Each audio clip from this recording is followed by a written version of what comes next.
Oh boy, looks like it's getting real at 130 pounds again. 126, 130, anyways. When it pertains to Shakur Stevenson, Gary Russell Jr., I guess he went on the Boxing Voice, and they were speaking about Shakur Stevenson and the opponents that he's been facing. And I guess McGirt also had spoken as well and previously. And what they basically said was that, that Shakur Stevenson, that he's pretty much been fighting tomato cans. That he's been fighting pretty much guys that were kind of tailor made for him to fight, and that's why that he, basically has the record that he does, and that if he stepped up his level of competition, I guess he felt, McGirt felt that if he fought like likes of a Teofimo Lopez, that Teofimo Lopez would knock him out, and obviously Shakur felt a certain type of way about that, and started kind of going back at them, responding to what they had to say. And I mean, I like Shakur Stevenson. I think he's a great fighter, and I think he's going to be, he could be one of the best. I do believe he has a ceiling being at top rank. If he's able to get out of there, then his career can really progress. But I mean, he's going to get some belts. But besides that belts, they're not going to push him. They're not going to promote him. They're not going to put him in any kind of path towards greatness. That's just, it is what it is when you are a certain type of person and you're on that platform. Actually, almost anybody. They're not very good at progressing you to that next level, So as far as that goes, we'll see. So I got no hate towards the dude or anything like that. But what I will say is, some people are saying that, oh, well, he only has a certain amount of fights. He only has 15 fights, and look at the people that he's fought, so he's still young and this and that. But I think the problem comes in as two things. The problem comes in when people start to take these young fighters and they start to put them on these high pedestals without them having earned that spot. Somebody like a Shakur Stevenson, I'm hearing people even talk about how, he would beat the Gervonta Tank Davis if they fought in a fight. And it's kind of like, what are you basing that off? Because I'm looking at these fights. Yes, he's dominating. He's beating these guys, but they are lower tier fighters. Let's just be real.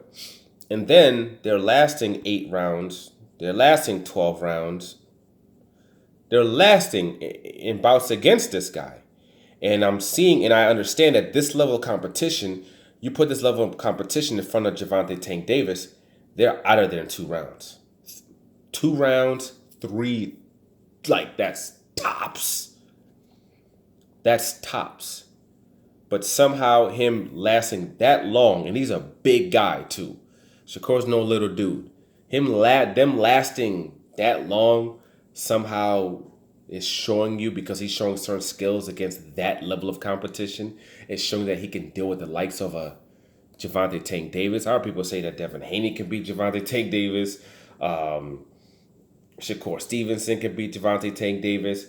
And it's like, based on what? You can't base it off the level of competition that they've been facing.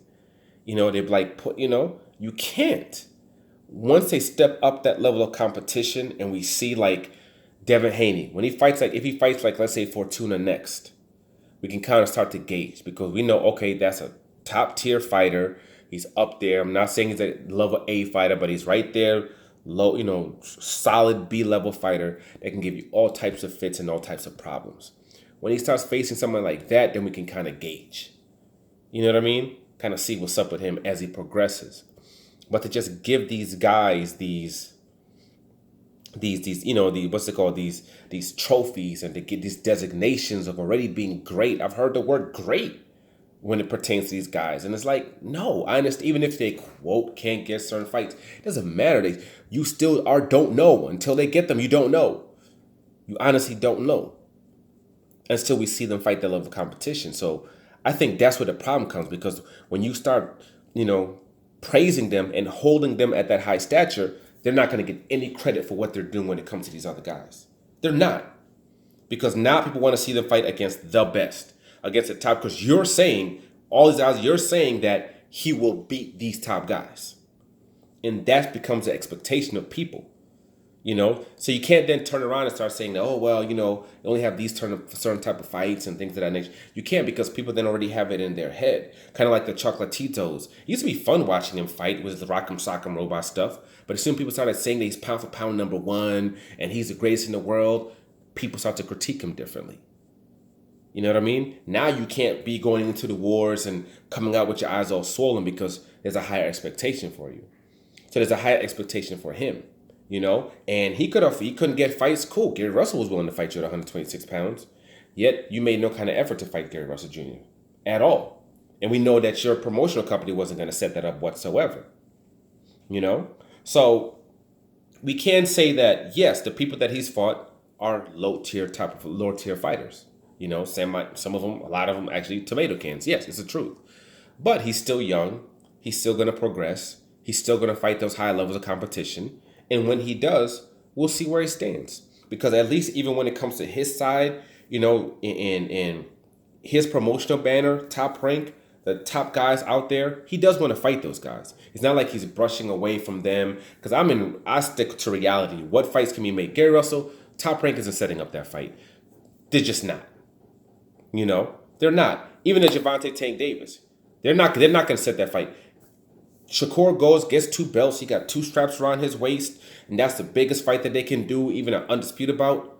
They're not going to do it.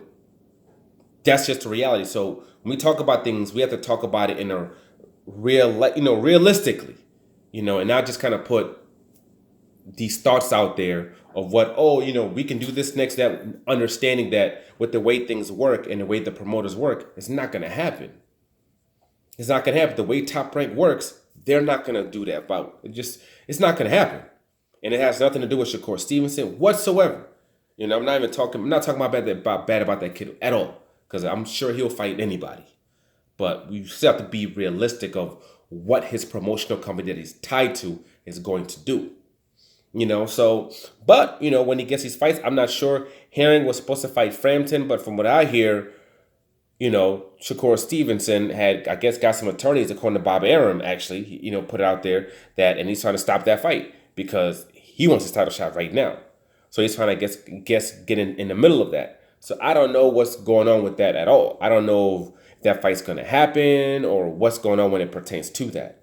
And then if he, does, let's say they do fight and he gets the belt and now he's a champion. Yeah, he could fight Burchett, but the reality is Burchett wouldn't fight him now. So what's going to change that all of a sudden Burchett's going to fight him later? But maybe Top Rank can make Burchett fight him if that's something Top Rank even wants to do, because now there's a little conflict going on just due to the fact that Andre Ward's no longer his manager. He cut that off. Now he's kind of, putting his things when it pertains to, this bout that's supposed to happen between Herring and Frampton. He's kind of got his attorneys and he's kind of getting in the middle of that as well. So they're not necessarily in the best of terms. I always said that Shakur is going to be one of those guys that's probably going to be getting out of Top Rank fast. His eyes are already open. He's already seeing everything that's going on. He already understands. He's woke to the Top Rank blueprint. He's woke to the BS that's what, Top Rank does. He shouldn't have signed, signed to Jay Prince or whatever, believed in that man. But they're Jay Prince is hand in hand. He's hand in hand with Top Rank. He's hand in hand with Bob Arum. What's his name? What the hell is that? Andre Ward. He got all these gigs and everything. That's from Top Rank. That's from ESPN. So even they're all in bed with each other. They're all in bed with each other. They have all intertwined interest with each other. And I think he's starting to understand that. He's starting to realize that. And hopefully since he's young, he can make the moves that's necessary to progress his career. Even if it means sitting out a year or two in order to get out of that situation, because he's young, he can do it now. If you're going to do it now.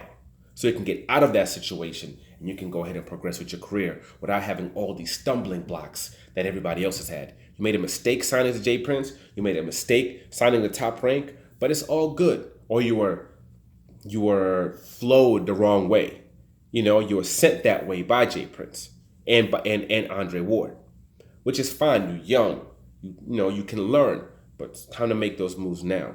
And as far as the competition aspect of it, I really don't care, because I understand at the end of the day, he's going to fight the higher level of competition, and he's going to be able to put himself into position to prove himself as a fighter, and But regardless of what's going on and how they're moving him, I understand that he's not scared of anybody and he's willing to fight anybody and he wants to prove himself to be the best.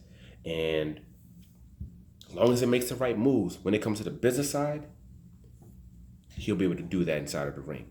But we'll see what's going on. But for now, shout out to the man, nothing but respect for him, and wish him the best. Like, subscribe, share. I'm out.